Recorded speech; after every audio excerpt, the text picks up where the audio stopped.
Hey guys, it's Sarah Gallagher. Happy Monday. I hope you've had a wonderful Mother's Day.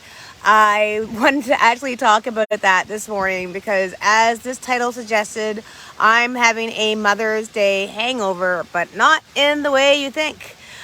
So we just had a group meeting in our Rise Like a Phoenix membership group, which if you have not heard about, it is a group we get together every week where we bitch and we complain. More importantly, we connect, we understand each other, we support each other, we learn from each other. This current session, we're doing a 6-week session about how to find yourself after the love of your life has died and your identity has died with them. We are currently closed for membership, but we are opening up again in a couple of weeks. If you want to get more information, do let me know.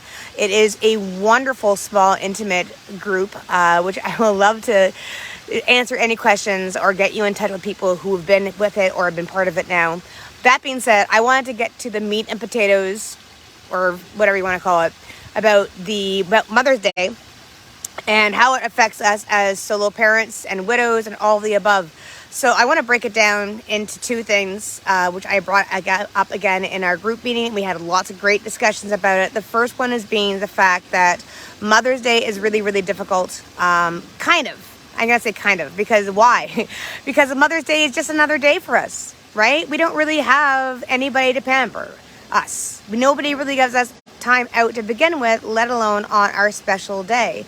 What we are doing as solo widowed parents is we give and give and give and give, and we don't really have a chance to get that reciprocation back. Our kids obviously don't really feel like they have to do that much. I mean, obviously, I'm very, very happy. I got a 7-year-old. She gave me a handmade card, which was wonderful. My son, who's 11, he thought he was hilarious, and he told me, "Oh, I got you a Mother's Day gift. It's me." I'm like, "Thanks, kid. You're great." So I wanted to say I completely get it because nobody really is there to understand what you're going through as a solo parent. I just had my own experience with my family where I have two sisters. Both of them are younger than I am. Both of them are child-free by choice. And we got together and it was very adult talk. We had espressos. They had a dog. They had a Peloton exercise bike. It was very deviled eggs. It was very it was kind of kid friendly, but not really. It's more adult friendly. Everybody was sitting around the couch, and I felt it was really upsetting because I'm trying to be there. My kids are going goofy on the couch because there's nothing else for them to do. They're going insane. So I'm not really paying attention because I'm worried about them.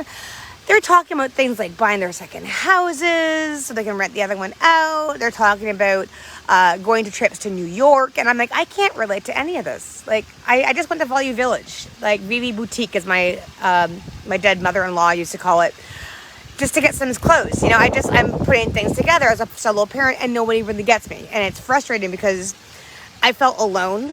Because even though with my own family, I didn't even feel comfortable doing the next thing, which is the number 2 thing, which is talking about your dead spouse, which is, again, very difficult to do. I found it difficult, even as my own family. I've been widowed for 9 years now, and it hit me last night when I was trying to get to sleep. I have insomnia every single Sunday night. It's ridiculous. But I was thinking about the fact that even with the 9 years and doing what I'm doing, I'm still not completely comfortable talking about my dead husband with my sisters as much as I could be, even though they have their spouses or their boyfriends right beside them. And I don't feel like I feel comfortable talking about it because I feel already isolated from this. But at the same time, it's weird, right? Because my kids are there, and I would not be a mother if it wasn't for my love of my life, who happens to be dead. So it's a little difficult, right? Not only are you a solo parent trying to do all the things and you don't really have your companion there to back you up. You don't really have that time off because who gets that time? And you don't get that, the feeling that anybody gets you because you are a single parent. Not even a single parent. You're widowed. You're a solo parent. Widowed solo parent. That makes you so unique.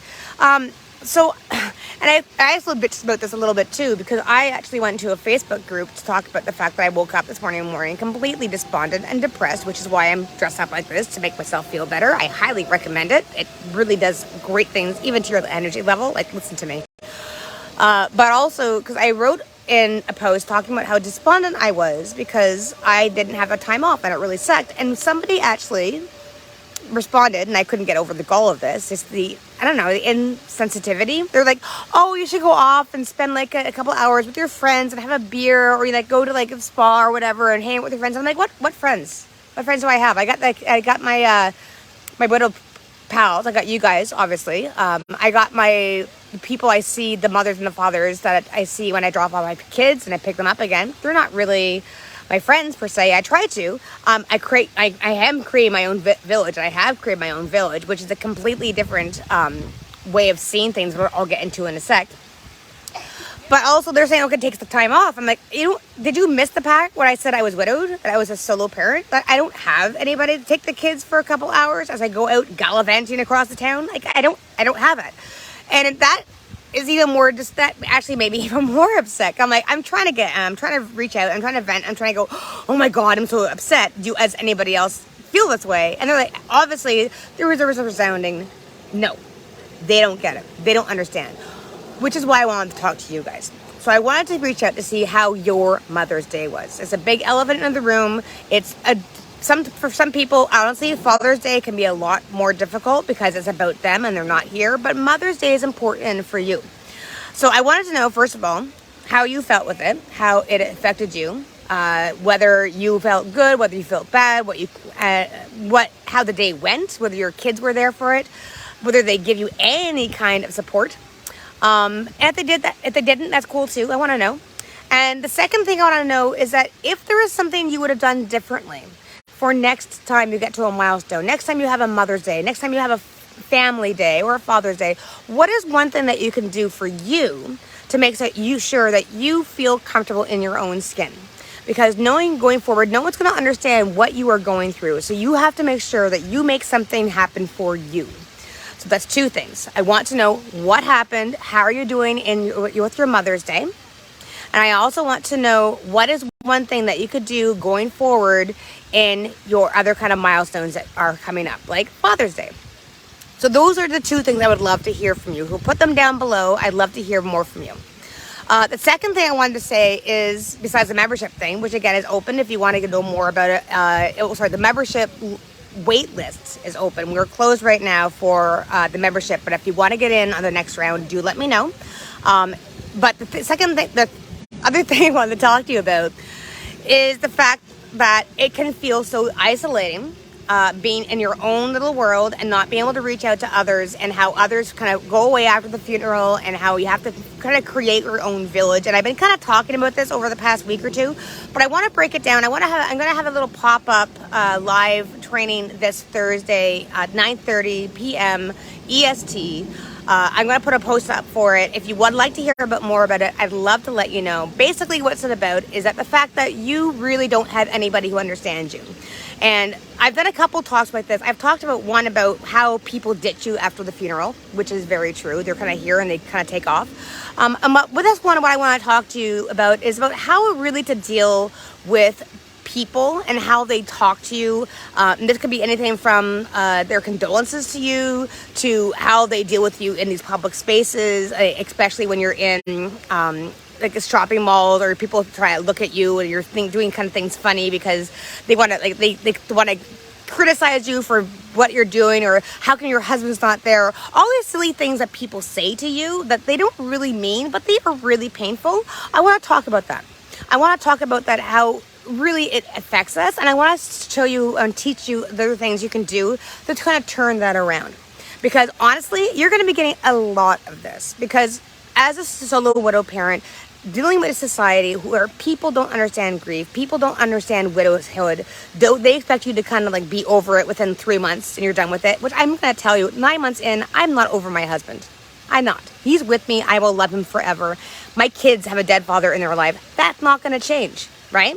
So learning how to deal with other people and their ridiculousness, really, I want to talk about it more. So I'm going to be talking about this with more details coming up. If you would like to know some more information, do let me know. I'll put you on I'll send you some information if you want to know. In the meantime, mark your calendar for 9:30 p.m. EST this Thursday, where I'm going to do a deep dive, not only about people's silly, ridiculous, stupid reactions to widowhood and what they say to you, but also how you can turn that around and create it better situation for you. Okay? More details coming soon. I want to hear again from you how your Mother's Day was, and I want to hear from you what the one thing you can do to make sure that you are okay, make it your own space going forward in other milestone situations. Okay? Happy Monday. Hope you get over your Mother's Day hangover, and I'll talk to you all. See you later on for sure on Thursday, okay? All right. Bye, everybody.